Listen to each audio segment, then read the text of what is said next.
So hello everyone. Thank you for coming to the session called the Advocacy Triple Threat. So we're going to go through a bunch of things using the advocacy tools. We have two clients to present. First up, my name is John Timotowski. I'm a sales engineer for Engaging Ethics. With me are Alexa Schaefer from Polaris and Alex Gray from UC.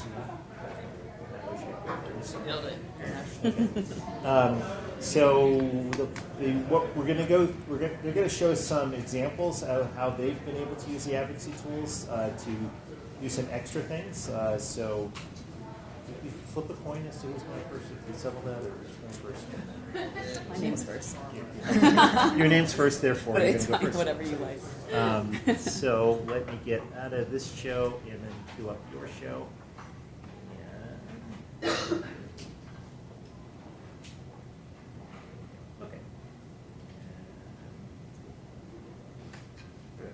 Okay, so let's start with introducing yourself. All right. Hi, everyone. I'm Alexa Schaefer. Like John mentioned, I work at Polaris, and I work on the team called Disruption Strategies, which is a part of Polaris that works specifically on combating specific types of human trafficking. Polaris has identified over 25 types of trafficking through all the calls that they receive every year through the National Human Trafficking Hotline. And of the 25 different types that have been identified, the team that I work on really hones in on one of those specific types at a time to really recognize what are the characteristics of this type of trafficking, what is the business model, what are the demographics that are being targeted by the traffickers, and how can we develop strategies around that specific type of trafficking. So I'll go further into human trafficking in massage parlors, which is the type of trafficking we're focusing on right now with this tool.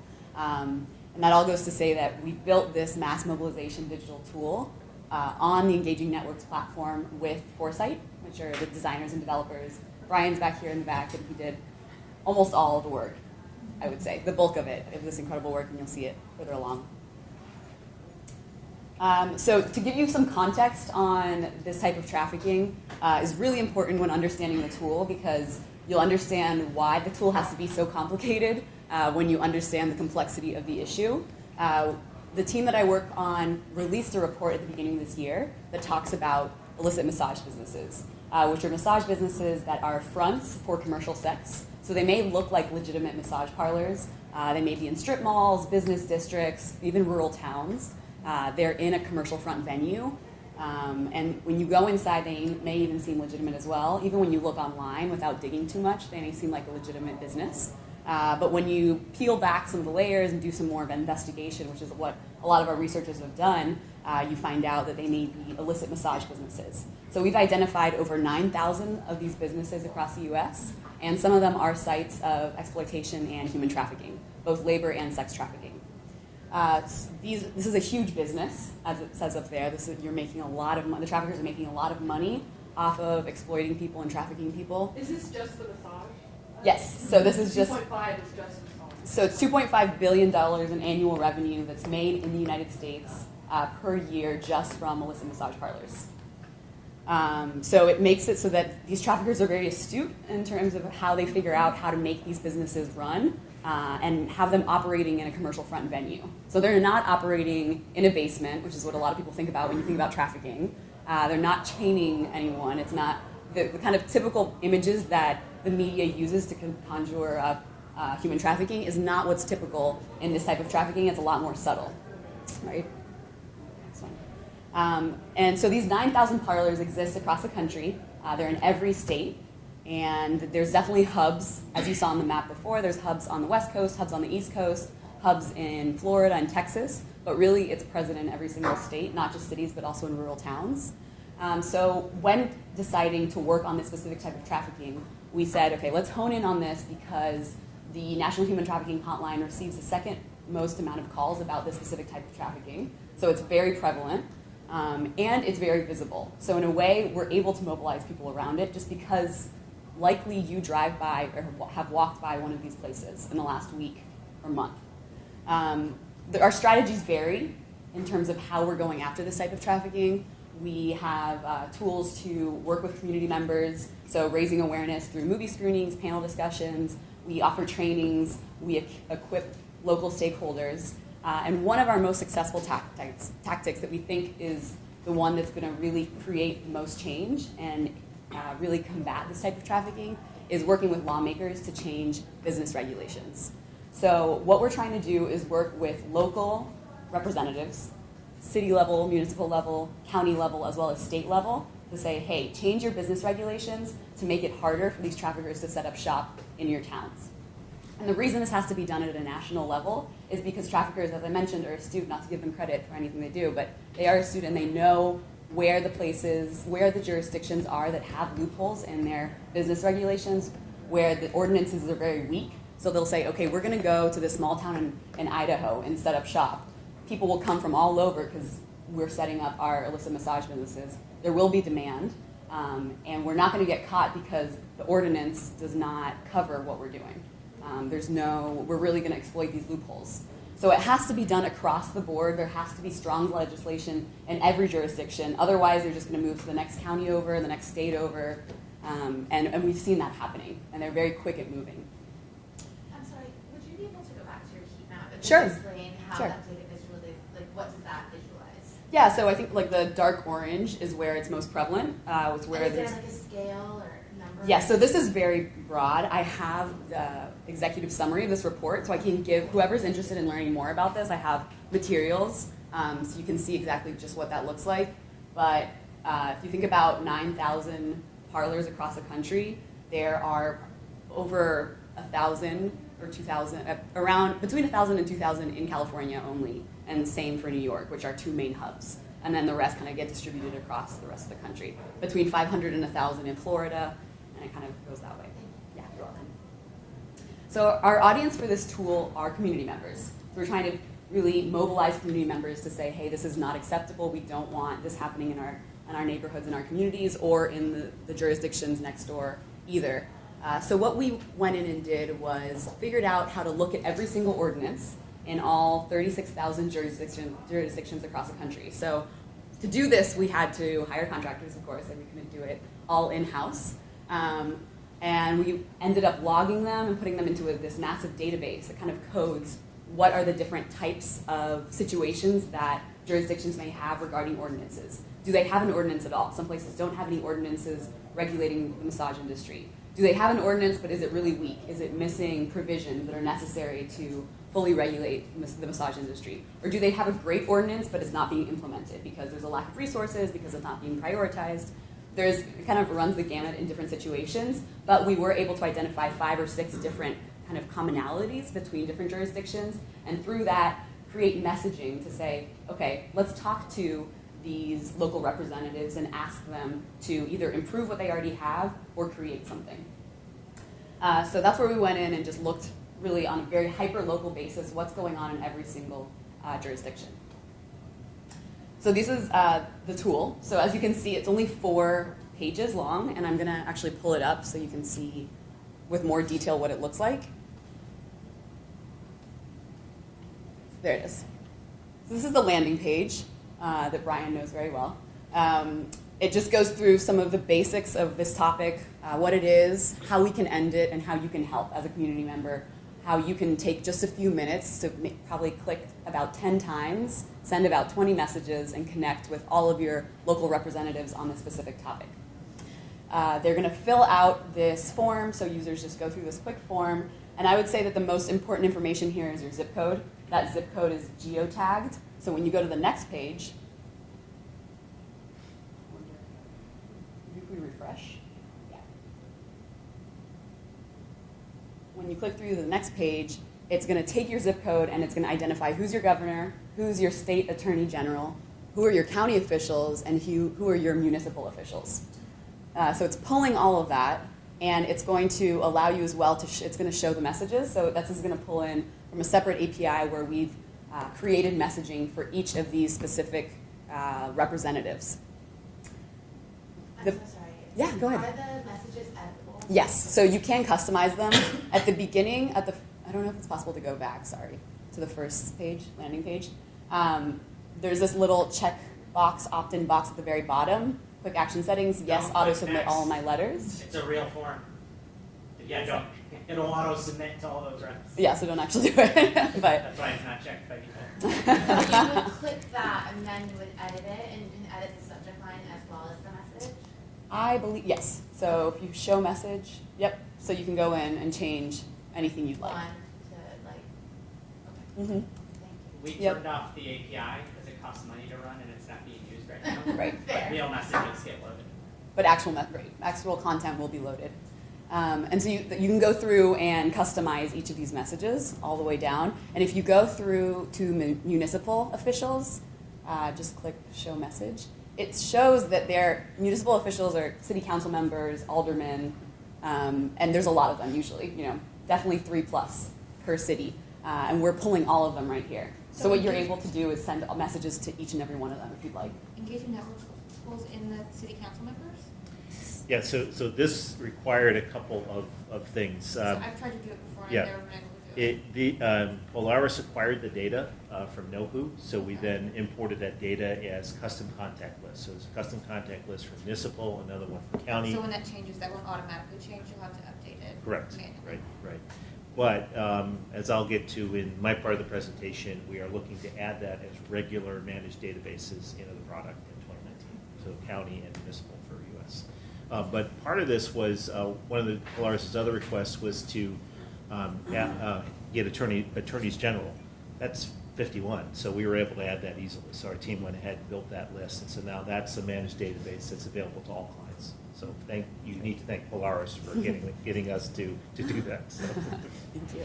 And are there prompts? So one of the things that we hear a lot is that form submissions are being rejected more and more, right? Whether at the agency level, Senate level, municipal level. So what kinds of prompts can you give the user to know that the best thing they can do is edit those messages? I don't honestly think we're going to have people editing them very much. I think the big sell on this is that with under 10 clicks, you can send over 20 messages, both through email and Twitter. And because it's such a complicated topic, people don't know a lot about it. It's not something like that is maybe around like immigration that someone might want to include like a personal testimony. Usually this is something that is very much removed from people's everyday, and they may just be learning about it through the Polaris website. So people might not feel fully equipped to write their own message, and we're not really promoting that much. We're just saying, hey, check it out. Make sure you know what you're sending. Like, don't just send it blindly, but also feel free to just send it this way. You don't have to add anything, and it's minimal work for them. And with that variability of the existing legislation at each one of these levels in every community, then the other thing we looked at was reference data. So to be able to put a companion table against these political databases to then pull in referenceable points. But your mention of the API has got me thinking if you guys ultimately did something different, using an API to pull that data from a table elsewhere, or using the reference tables. What we do is actually when the page loads, and it happens in a fraction of a second, a user would never see it. Our API on the form, it actually reads all of those fields that have the unique contact ID. Then we associate that ID with that individual's location, because Polaris is targeting sometimes at the state, county, municipal, whatever level it might be. And then the API then queries our database, does the lookup, does any type of merge naming or location information, and then populates that back into each of the individual message fields. Okay. So it's basically on a per contact basis, and we basically run our own API to load in custom messaging. Okay. So they took an additional level of customization there. There are reference. You can associate a reference table with any contact list, such that you can then pull in jurisdiction-specific information. So if this is, in this case, this is Illinois. So if we might want, into that message, then pull in, dear Governor Rauner, in the state of Illinois, 68% of, so whatever statistics you want to push into that message. So that way you don't have to create a custom message for every contact. You can merge in reference data into the default message. So it's a little known feature in engaging networks and the email to target tool, but it's there, and that's where we initially had a conversation around doing that. But that's obviously a massive amount of data to stick in a table when you're talking all these different levels and all these different communities. So that's why I think you guys came up with a better solution. There were also really complex conditionals that, like, Yeah. it would have been a nightmare to manage in the back end because of the scale. I mean, this is a national campaign where, I mean, there's just a human scale to it that you do not shove into the back of the tool. You're beyond the 1% use case for engaging others with what we're doing. I have a question, just how it looks here. Our engagement hours usually says like 2 contact data, first name, or something that looks a little bit messier, even though it gets like automatically filled, and I know it looks fine when it gets to the target, but our supporters don't love it. So I guess my question is, how do you make it look so nice and like You not- hire a great designer like Foresight. That's how you make it look really nice. If you've been in any of my talks today, I mentioned we've kind of got some base templates. A lot of that just brings some same styling, like gets you 80% of the way there. So our templates do a lot of that formatting, and then for this, we did some things like the show message, and there's all this crazy technical stuff we do that really non-developers don't care about. But let me tell you, there was a lot of attention to detail because we also wanted this to be a great experience on mobile. So it's literally, if you have that auto submit button selected, you're basically submitting all 4 of those targeting actions with a single click. So it's very, very slick, and as was mentioned, we don't think a lot of people are going to opt out of that. Usually people just go with whatever the defaults are. With the email to target tool out of the box, you can target 2 databases at a time. This is targeting 4 databases at once, so it's layering that in there as well to go to the governor, the attorney general for that state, and then county and municipal. So 4 separate databases targeted with a single form, not a single 4, action. if you hit next at the bottom, there's 4 more, because we also did the tweet to target. Right, and so then Okay. we go from email to tweets. The reason we thought about doing both is tweets are harder to ignore, and not all council members are going to be on Twitter, but we found a lot of them, and so we just wanted to be able to reach these people and access them as many different ways as possible. If we had more ways, we would have added that as well. But this is a very similar situation where you can edit the tweets, go through, look through who you want to send it to, step by step, and target the same people you targeted through email. The nice thing also is that we're using the thermometers at the top, which is based on the state, if I'm correct, right, Brian? It's been a long time. It's been a little while. I'm pretty sure, I'm confident now saying this, that it's not the national amount of actions taken, but it's based on the state. And that helps people, one, either feel very motivated by the fact that their state is really on top of it and a lot of people are taking action, or saying, hey, you know what, only 5 people in Nevada have taken action. Let me go ahead and just forward this to all my contacts who I think may be interested in doing this as well. So on either end, I think it's positive just to see what's going on at a local level and who's taking action. I have a quick question back to the email, if I see the tweet also. So you're saying the message to the targets, that's set, and so there's not a variable like, either, you know, having like alternating messages, you know, like you might have like 3 or 4 different ones, and then so that they're not, so the targets are always getting the same message. Yeah. Do you know what I'm talking Yeah, about? so you could create separate messages, but in this case, we're going across 50 states and then, what, Right. 3,400 counties or some crazy number. Right. So that would mean that many separate messages Right. inside the message block. But instead, we build a message where we then have merge fields pulling in that reference data. So if Illinois, if the contact is this person, then pull in these values into these merge fields into the body of the message. But I know it's not, you know, relevant to this particular situation, but you did have where you were sending just to, you know, senators, let's say, you know, messages senators, variable messages preloaded, so people just randomly get those different messages.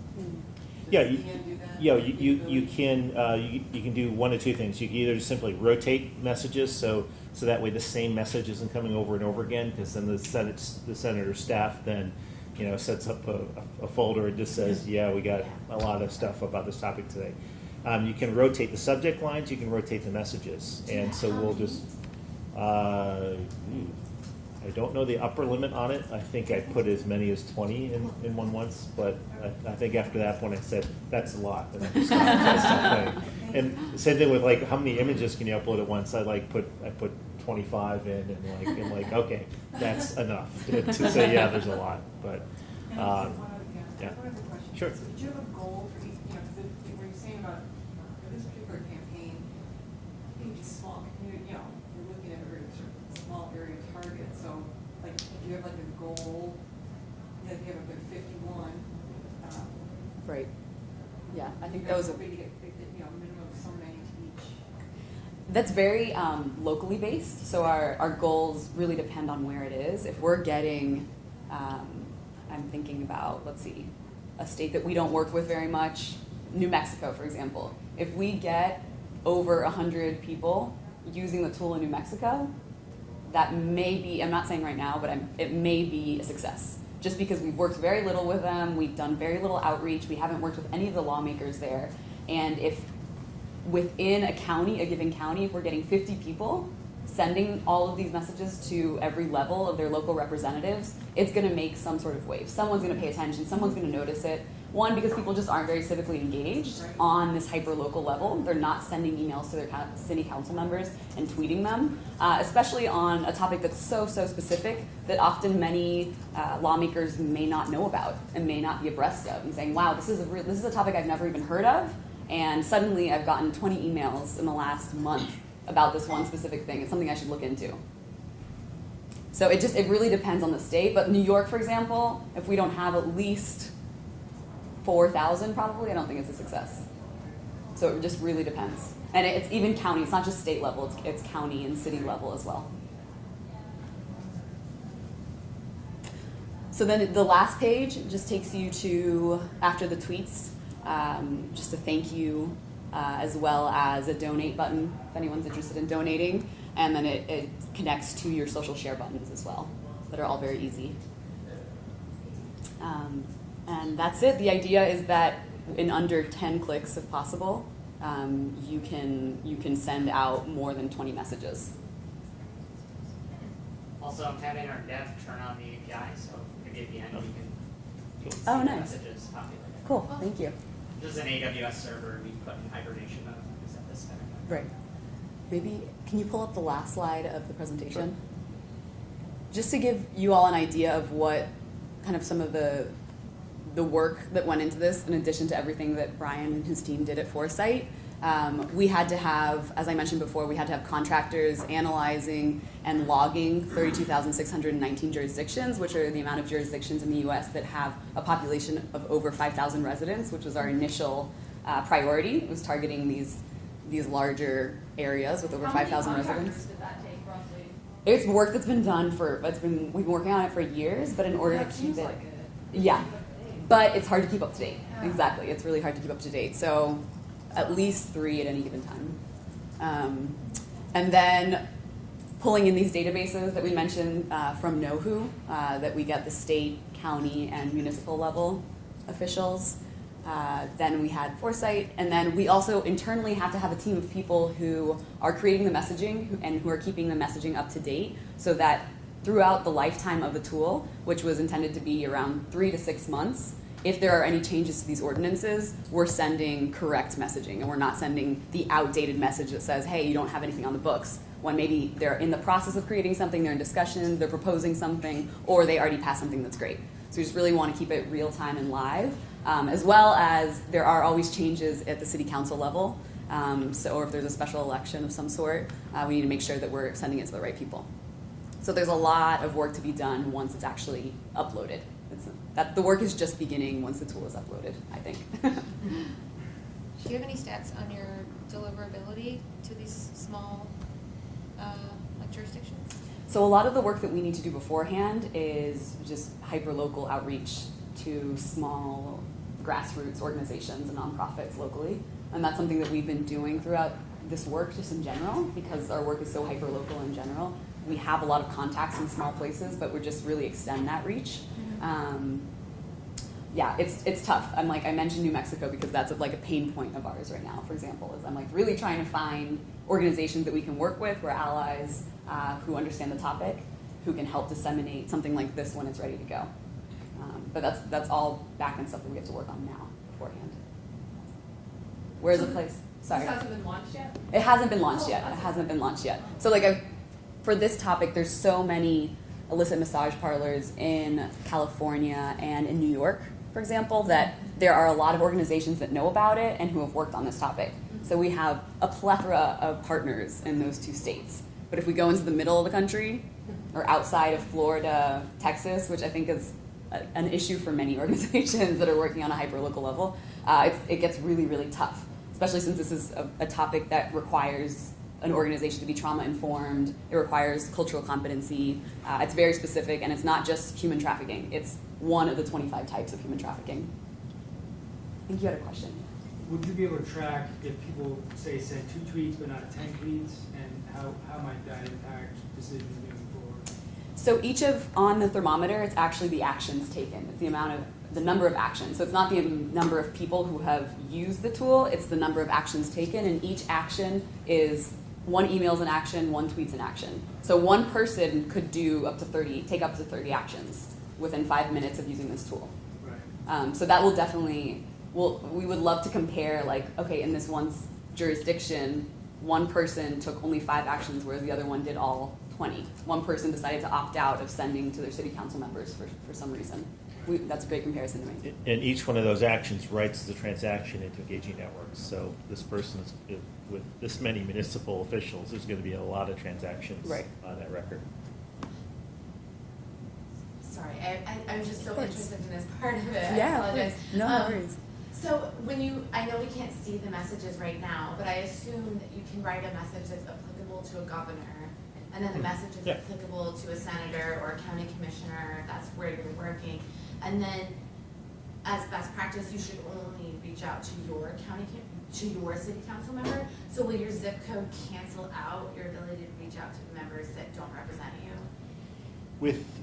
Within some of the databases, we are restricted from out-of-district targeting, like for USS representatives. We deliver via the Communicating with Congress API, so we're forced to only allow delivery from constituents. Yeah, because that's in the Senate's the same way. They don't want to hear, the senators don't want to hear from anyone outside the state. Including leadership? Yeah, unfortunately, that's the rules in the Communicating with Congress API force us to do that. However, I was actually reading up something we're trying to do for a prospective client around out-of-district targeting, where we figured out a way we could do it, but we can deliver it, but then ultimately they may reject it. So just because they're going to do a zip code look and say, no, the zip code doesn't exist in this district, kick the message back. Realistically, people could find an address, like when I'm doing demos, and want to say, oh, here's how to show you're a legislator in Texas. I pick out an actual address in Texas, and then so people could do that, but it's ultimately that elected official wants to hear from the people who eventually vote for them. And For sure, else. yeah. I was curious about leadership because. And then, are you able to see some kind, like the reporting? Are you able to see like density of actions in particular areas? So you could go do grassroots organizing in specific spaces. Let's see, how would the reporting work in this case? I know this is yeah. live. Yeah, there's a ton of transactions in there, so you could then take that and then summarize. You could certainly, you could By zip code, I imagine. zip code of the supporter. Yeah, you could select zip codes. You could select cities. State. And possibly take that data into some mapping program and then overlay that and see a heat map. Future project, Brian? Yeah, well, and it's cool because we're actually just iframing it in, so it's basically glorified page views. We're just making it really seamless. So anything you could do with Google Analytics, like recording events on thank you pages, like all of that would still happen with our implementation.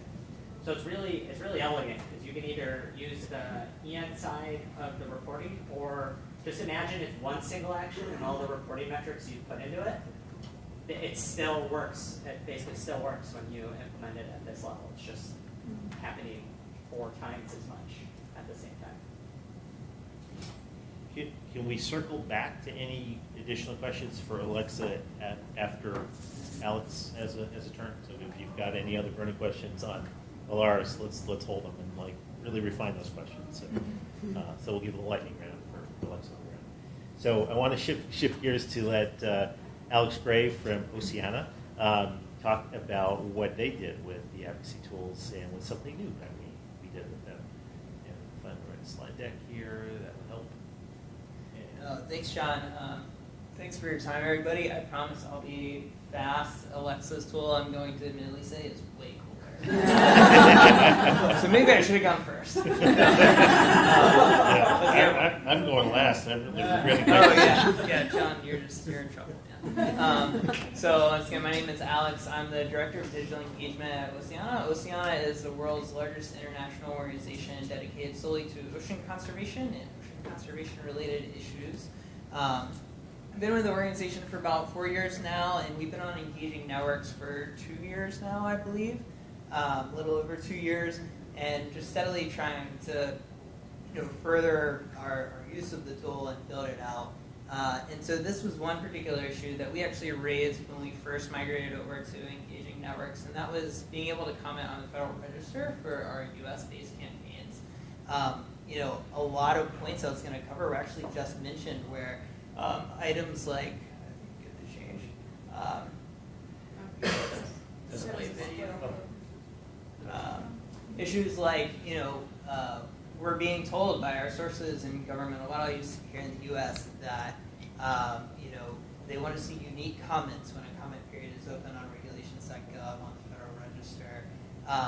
The old system of just kind of doing a basic sort of information gathering petition and then submitting your spreadsheet of names is not having an effect. And so particularly a lot of the issues we are working on are opposed to the stances of the current administration. So we wanted to make sure we're doing everything we possibly could to still have an impact and make sure our supporters had an opportunity to have an impact. So we raised this with Engaging Networks as a key issue where we didn't want to just send people straight to reg.gov because we didn't want them to escape our funnel. We want to be able to capture this sort of behavioral information about our users and figure out how we sort of strengthen our relationships with them and keeping them in the funnel.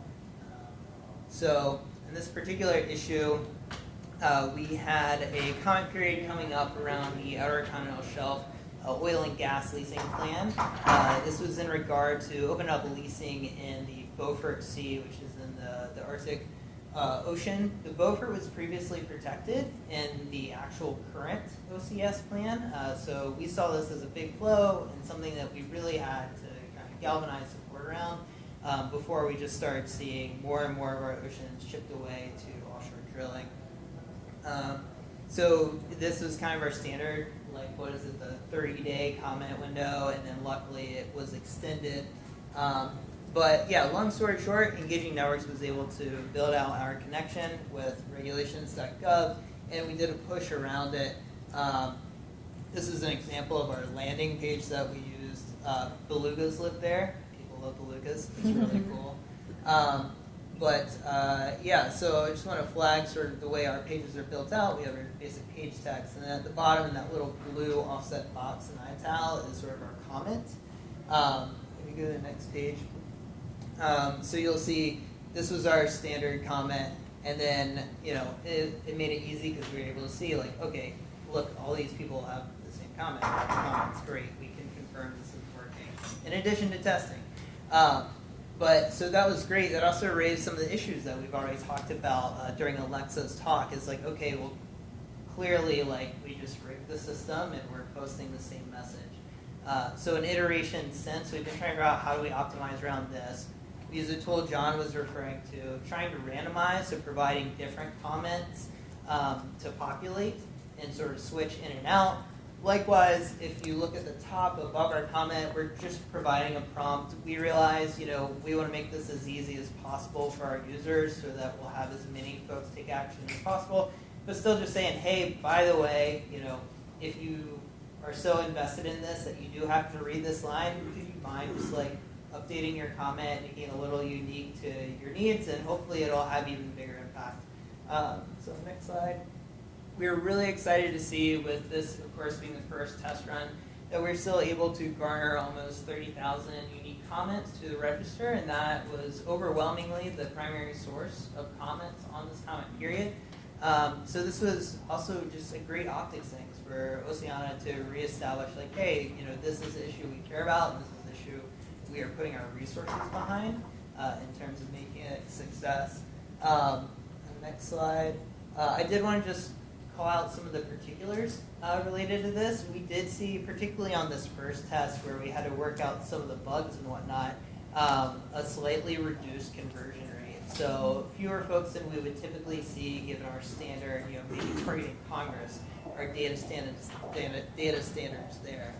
So a couple of things that were out of the norm when submitting to regs.gov is you did need a phone number. We got stopped when we weren't making the phone number a required field, so a little bit of higher barrier to entry. Likewise, depending on your database of record, you may need to change your state values, how they submit. So we tend to go with written out because we use Salesforce. Makes that data flow a little easier. We had to change the ISO code too. Finally, 5-digit postcode. So what is that feature? There's like a setting in engaging networks. Address lookup. Yeah. We do a change of address, national change of address database lookup, and so we'll take a supplied street address in 5 digits and convert it to 9-digit and store that, and then submit that as well. Right. Yeah. So you had to sort of uncheck that box so you didn't accidentally pull in 9-digit zip codes. So just some like basic learnings for anyone who's interested in jumping in on this, and then probably not something I should put in my slide, but there's a fee for accessing this feature. It's very simple though. Engaging Networks team has been super handy. Our next one was pretty on the fly, and literally I think I just emailed Ben and I was like, hey, here's this comment period. Can we do this thing again? Thank you. But yeah, so very basic, but this has been critical for Oceana, especially on our U.S. campaigns, to try to demonstrate that we're still having an impact, even in an administration that in many ways is trying to limit our impact. Yeah. So what we did in this case is we took the email to target tool, and we did some stuff in the back end to allow it to then be able to take the form you'd submit in a normal email to target form, but populate that into the regulations.gov docket. So we worked with a third party to build that, and we have costs from that third party, so that's why you're seeing these costs. There is $1,000 to set up the docket itself, and then 8 cents per delivered message.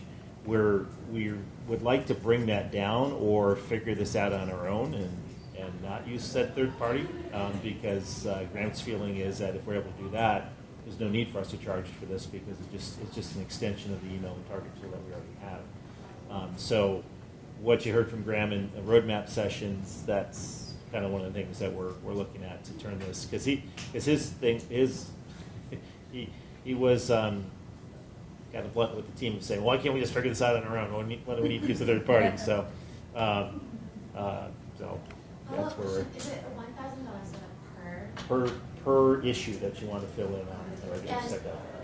And is that the same for Bureau of Land Management uses eplanning.gov? They don't use regs.gov. So would it be the same cost, just different? Yeah, regardless. Yeah, it's because we have to have a third party to have them set that up. So they have to do they have to map the form that they'll get pushed into. So there's a lot of work on their side. I'm so sorry. Last question. So if an organization wanted just to email them back to ourselves and upload those PDFs ourselves, then there wouldn't be a setup fee. Is that right? Yeah, because you could just do this as a petition and just gather all the data yourself. Yeah. So I have a question on the personalized comments. Example, when you do often have very many of our supporters that will write, personalized comment, don't write something, but actually pull those as they're compelling and use them in other ways. So this particular application, you were able to do that. I wasn't sure. Certainly, yeah. So we left that as an editable field so that people could edit it if they felt free, and we tried to prompt them to do so. And then likewise, with a later iteration of using this feature of commenting on regs.gov, we used the Engaging Networks tool of sort of building a base of, I think, 5 messages so that they would originally swap in and out to to try to create some differentiation on the actual regs.gov comment page. And then did you get all of those comments back? Or did they just go with it, you just got the count? Sure. Yeah. I'm sure with export we would get the unique Yeah. comments. Yeah. So when the supporter submits this, two things actually happen. It writes a transaction into engaging networks, and then and includes the actual comment that so if they did supply personal comments, that gets recorded. But then it also submits it to regulations.gov. So you can go back into your engaging networks account and download the actual responses. You can filter those responses for those who modified the message. So if, just exclude the ones who didn't, because you already know what you said. So just go for the ones that somebody put some personal comment. And that's a good, that's actually a slide in my deck. So my thunder, geez, I got a lot to talk about here. But it's being able to grab the actual comments for any email to target action, regardless of which target we're going to, then helps you if you want to then, if you find some comments in the next time you're going to do a fly-in and have people go to the Hill, or if you're going to a district office, get those people into the office to really tell your story. Yeah. Other questions? Yeah. Did you win? Did this work? TBD. Under the current administration, I don't think we're particularly hopeful about most things we work on right now. To be, perfectly I frank. understand. But I think he's a former senior. What's wrong with him? yeah. But no, we're kind of plowing away regardless.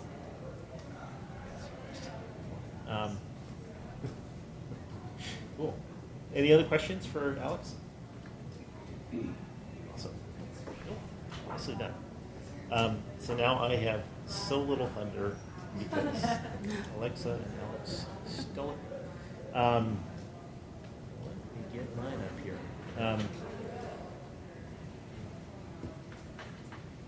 So what I wanted to do was to talk about.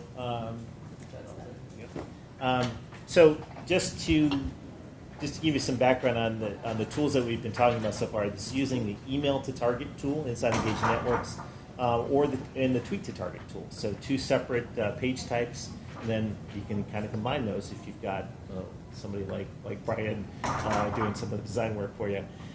So we do manage contact databases for all those countries you see up there, those 5 countries plus the EU. So we have a team of 3 that keeps all those databases up to date across all those places. And you can imagine elections occur all over the place. Office holders change all the time, but we're on it. We're always keeping those databases in sync and up to date because we know what's going on in the elections. So in the U.S., anybody not doing advocacy outside the U.S. Just show of hands. Which countries? Yeah, okay. So I've only put the U.S. You know what the databases are anyway. But the databases include databases at the federal level. So in the U.S., this includes the House of Representatives. We deliver those messages, even though we call this tool email to target. We actually deliver those messages not by email, but by the Communicating with Congress API. It gives us much better delivery rates and also allows us to add in a topic. So then that provides topic level filtering, hopefully gets the right legislative aid and the member staff. On the Senate side, sadly, no API. So what we actually, again, despite calling the tool email to target, form crack is our preferred method of delivery. So we crack the contact us forms on the senator's website because that also has topic level filtering. So we can populate in a value into that topic. Again, it gets the right person. If the form is uncrackable, so they have a nasty CAPTCHA on their form, we will then default to email. There were for a period of time what I referred to as the Gang of 15 senators who had neither a crackable form nor a publicly available comment address.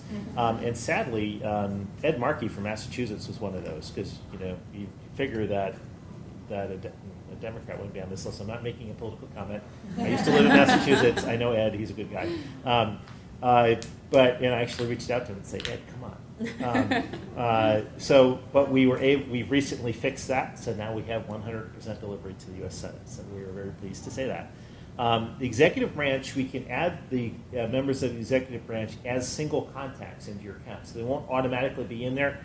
just a request to support, hey, I want these members of the executive branch. That includes the president, vice president, and all of the cabinet level secretaries with 3 exceptions, those being state, EPA, and interior. State just has no way to publicly comment, whatever. I'm not sure Mike Pompeo really wants to hear from people. And then EPA and Interior, they prefer you comment on regulations.gov or other means as well. So that's why they're not in that list either. But then that's kind of why we built this new tool to track regulations.gov. At the state level, that includes the governors. And thanks to Polaris, now we have the Attorneys General database as a database we regularly keep up to date. And then all of the legislatures across the U.S. So that's all of the houses and senates across the country. Does anybody know the one state in the nation that only has one house in their legislature? It's Nebraska. They only have a Senate. They do not have a house. Go figure. So you learned something new. The civics lesson. Wow, from me of all people, the marketing guy. So, and then there are also local level databases throughout all of the countries we maintain. In the U.S., that is only currently the New York City Council. All 51 members of the City Council are in there, and that is a postal code database. So, if somebody lives in a particular borough, they're going to get their ward councilor. I don't know if they call them wards in New York City or not. We do in D.C. and we do in Boston, but the New York City Council is the only one we have. But we're in the works on, and this is also at Polaris' prompting, and this is kind of why I really wanted to get involved with this project, because I knew this was going to push us to make some improvements in our advocacy tools. So we're looking now. We're talking to 3 different data sources, not just NoHoo. We're talking to 2 others now to see who can get us the best quality data without gaps in it, because when you come to county and municipal, there's always gaps in the data. But we are intending to deliver that as newly supported databases in the software in 2019, both U.S. counties and U.S. municipalities. So my question to all of you is, what else do you need? Because you can do custom contact lists. Find your own data. We'll help you import it. We'll append postal code lookups to it. So if you did want the Washington D.C. City Council, we can take the City Council and then add postal code lookups. So if somebody lives in 20036, we'll then show the appropriate member of the council for them. Yes. Question? How long does that take? Depends on how busy the database team is, but typically not very long. And depending on the size of the database, so if it's Washington D.C. City Council, it's not going to take very long. And we actually have that data. We've already done the postal mapping. It happens at random, and my team only has maybe 12, 24 hours to turn around the action alert. Mm-hmm. So it would have to be really fast. Well, if you know it's one you're going to use eventually, let us know in advance, and we'll go ahead and do all the postal code. We'll put the postal codes into that database. So if eventually we're going to use this one. Then, or we use this one 3 times a year. Yeah, exactly. Yeah. But then it also starts to rise up to the level of, do we need to promote that to one of our managed databases? It's a database that we should that we should make available in the software to all clients, not just a custom list that you're importing. So that's kind of what I want to hear is, do you have a suggestion for? Well, this is an oddly specific question about the DC government. How does it handle, because basically there are council people for 8 wards. There are 4 at-large seats, and then Phil Mendelson is the chairman. Yeah. How does it handle the at-large and the chair? Well, at-large and the chair, every supporter would receive those, and then their ward councilor. Okay. Yeah. So multiple contacts In returned. addition Yeah. to. I'm sure congressional staffers everywhere would hate this idea, but Right? that's okay with me. They're fair game. It's staff secretaries, it's for grass tops type organizing. So maybe we're not mobilizing 30,000 people. We want to mobilize 50 really particular people to get into staff secretaries, either at the governor level or at this congressional level. Okay. Would be So staff members of political chief of contacts. staff or staff secretary. Okay. And so, excuse me, is mayors already included in the municipal? Yes, that would be mayors or town meeting members, whatever the form of government is in the municipality. Yeah. We have also. Alderman.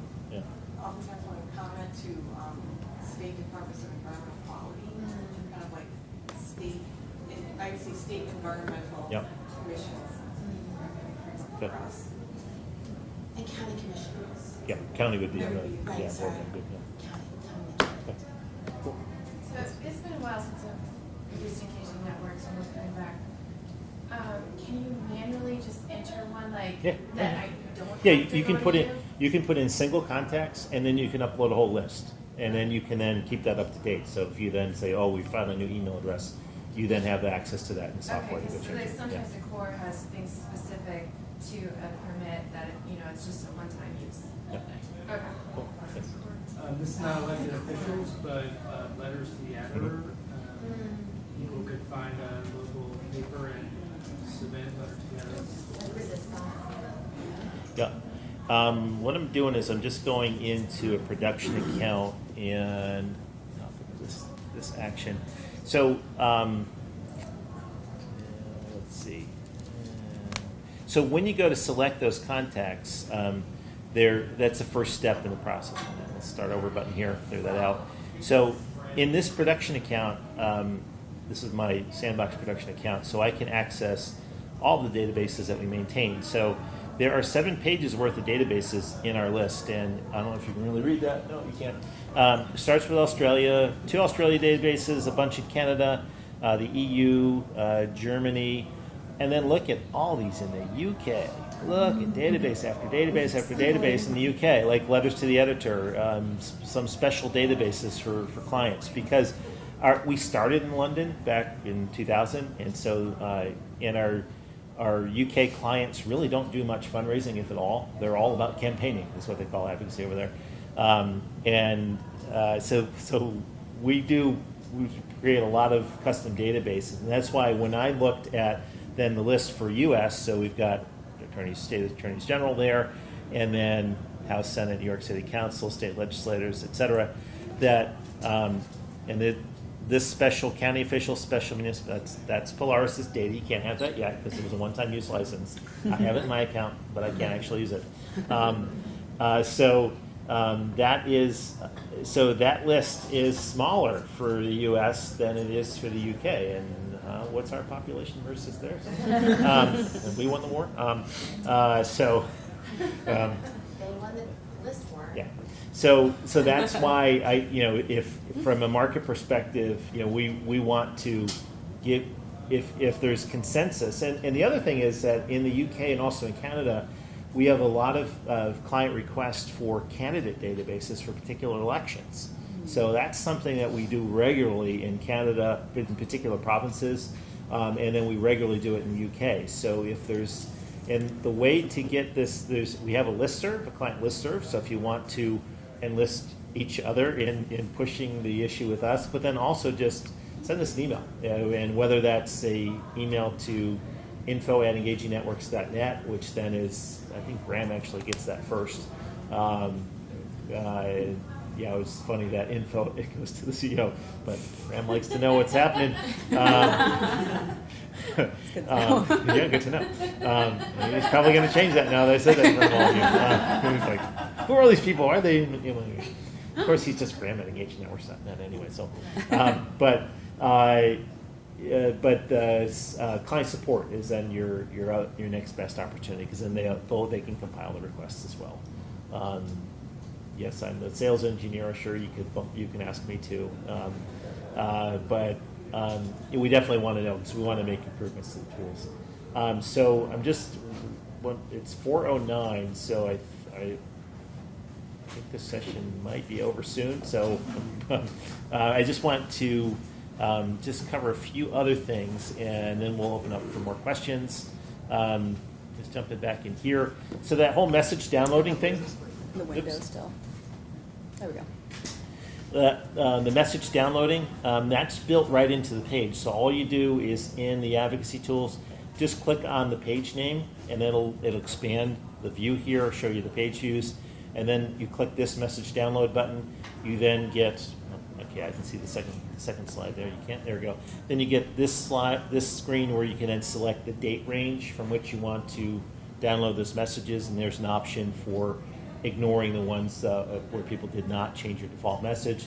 That'll download as a CSV, and then you can start to, call through the responses to see what people said yes. Is there a reason there's not an all-time button on there? Because I use this all the time, and I have to figure out when the action were launched instead of just being forever. There is not. There is, because in other places we do have a since button, which then whenever I use that, I just go back to when before I created my Sandbox account in February of 2016. So I always put 1/1/16, and so therefore it gives me everything that happened Yeah, since I then. go back to when we started using engaging networks, but eventually that's going to be a pretty long Yeah. time ago. And I'm Yeah, like, and then you remember when was that? Yeah, that's a good suggestion. That we should add that. Cool. I will take that as a So this is exactly the kind of stuff I was hoping for in the session is usability things like that as well. So yeah. The API is back up. Whatever little robot had to go turn it on. Okay. Okay. And Ben just gave me the 5-minute sign, so I just want to say something about selective targeting. So selective targeting is if let's say you're targeting the U.S. Senate and the U.S. House of Representatives, but you only really want to target, say, members of a committee, or you just want to go to specific districts, people who are going to be involved in something. So there's a variety of tools in the software to help you with that. They might not be as efficient as they could be.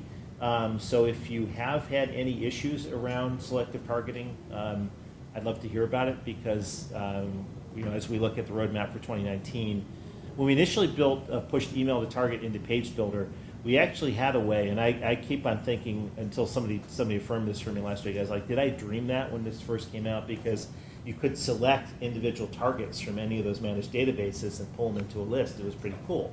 And then it disappeared. And I thought, well, maybe that was something we only tested. And it turns out we had some data issue around it of being able to pull that and store that. I don't forget what the reason for Hotgate was, but there was a technical reason that we stopped doing it. But that would be really cool to be able to select specific targets at the front of it. So we're instead of selecting the whole database, just select specific targets from it. Or to select by committee name, for example, would be awesome. Because otherwise you have to know who's on the committee.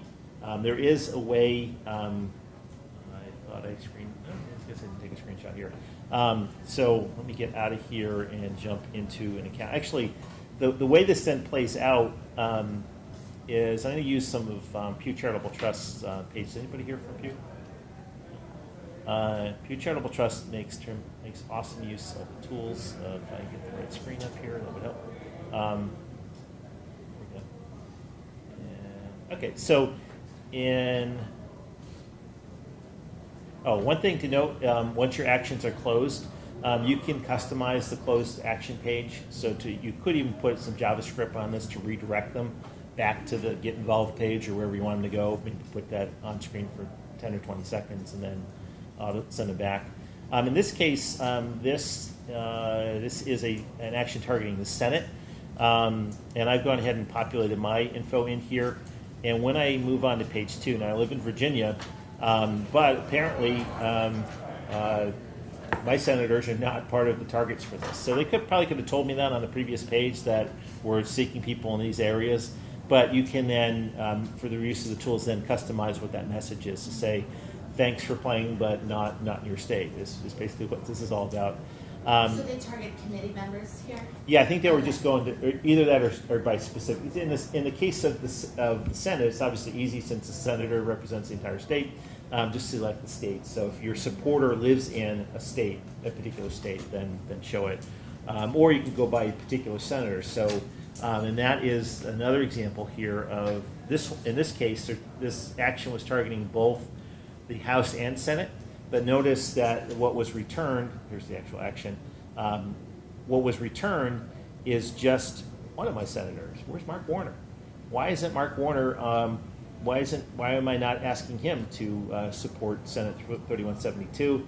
I got curious, went over to congress.gov, looked up that bill. Sure enough, Mark Warner is one of the co-sponsors. So you can vary it that way too. So if somebody is a co-sponsor, suppress them because no need to ask them for their support in this bill because he's already a co-sponsor.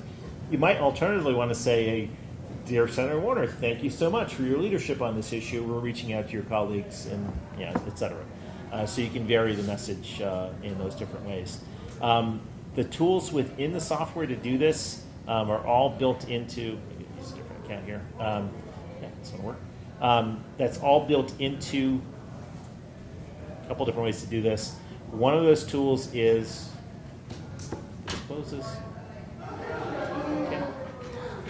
Maybe I'll use a different account. Manage pages. And give me. Okay, maybe it's my file. I'm going to find an email to target page I've got set up in here. At least I think I am. There we go.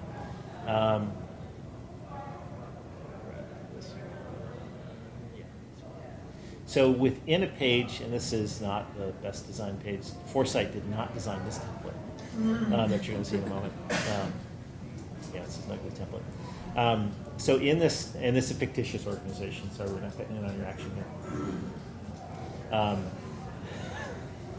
here. So processing rules is one way to do this. So you don't need to be a well, let me put in a plug for the Engaging Networks Academy. So there is a fully built out lesson here on how to set up things like email to target actions, petitions. There are a number of lessons built out in here. So if we jump through, I can see all of them, even the ones that we're currently still working on. But when we jump into a lesson, we go step by step on how to build out the actions. And what's particularly nice in the Wi-Fi is, I think, tanking. I think that's what the problem is. Yeah, nothing's moving. Okay, there we go. So Simon in our UK office did the whole advocacy section, and so he walks you through how to set up this stuff. So if you're curious, you can. The Academy is free to every client, so you can then.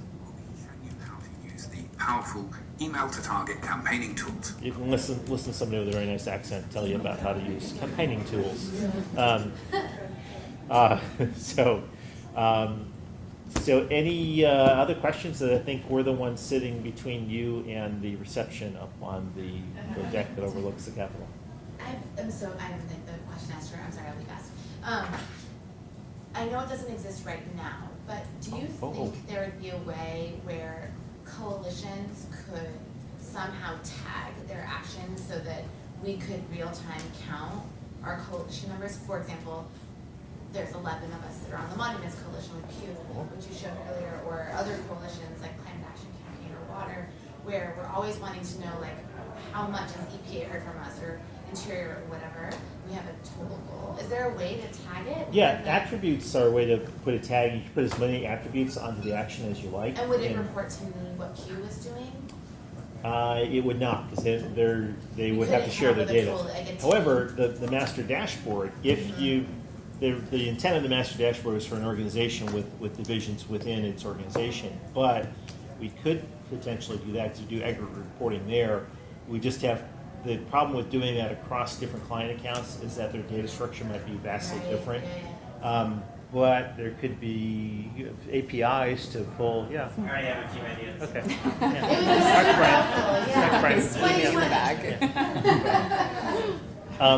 And I completely forgot one of the thunder that I just thought you guys took away all my thunder, but no, you didn't. Because in development, and this is now planned for the January or February release, whenever month that actually occurs in. We were trying to get this out in November, but just way too much work going on with the team. So click to call is coming. So click to call is going to be yet another advocacy tool. So there's the third of the triple threats. So I'm going to close on a high point here. So I've got the wireframes for click to call. So it's basically walking through ultimately how Page Builder is going to look with this tool, being able to set up the text that would appear. So when basic idea is same idea as any other form. Your supporter is going to fill in contact information and including their phone number, because then when they click submit, then we're going to show who their particular looked up official is, and have a button there to call that person. Because then we're going to call your supporter at the number they provided, connect them to the elected official, and then, where is the toggle on this up? And then as they move through the process, there's a quick report. Oh, supporter view. So supporter enter your information and call my representative. And here's the looked up officials, 2 in this case. They can select either one of them or one after the other. And it'd be kind of cool if they can do a conference call. That'd be cool. New feature. They'll connect, and then you can provide some talking points for what they should ask about, and then some ability to then record how the call went, and comments as well as to what the outcome of the call was. And then that writes as a transaction, same way an email to target would write a transaction. This will be another transaction that gets written. So then all that behavior of your supporter is set. And if and when we launch this and you want to add it to the arsenal of what you're doing, possible. then there you can then look at all that actions and then accumulate that. So add another tool to your arsenal. Will there be a post-call landing page of this too, like to encourage Oh, yeah. friends, donate, all that stuff? Absolutely. Savings Yeah. together? Yeah, it's going to be another page builder page. So really picking up our email to target page and just putting a different delivery mechanism in it. And if it's going to the Senate, we have to allow it to then, like, ultimately, now do you want to call one corner? Yeah, that's exactly what the supporter would see is. So in this case, Sir Keir Starmer and Ryan Blessed. So apparently UK people. After you call the first one, Yeah. present with the second. Yeah.